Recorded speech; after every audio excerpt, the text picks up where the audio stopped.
កូនណាម៉ែដែលពោពុះកូនគុណច្រើនផ្ទួនកូនគ្មានអ្វីសងគុណខ្លាំងណាស់បីបាច់ថ្នាក់ថ្នមគុណឲ្យផ្សងបានជួបម៉ែទៀត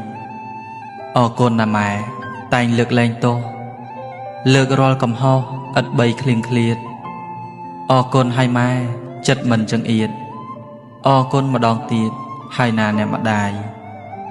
កូនឲ្យម៉ែតែងនៅខាងកូនទោះធ្លាក់ដល់សូន្យម៉ែនៅក្បែរកាយកូនឲ្យម៉ែដែលមិនឃ្លាតឆ្ងាយកូនអ្នកម្ដាយជាទីគោរព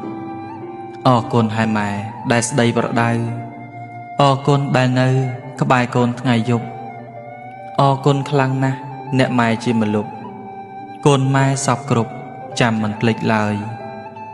កូនអ្នកម្ដាយកាយកាន់ក្រសោបអ្នកម្ដាយប្រឹងអោបទើបកូនបានស្បើយប្តេកខ្លួនដេកទៅផ្លូវម្ដាយកូនកើយឈ្នះអស់មាហើយព្រោះព្រះឃុំក្រង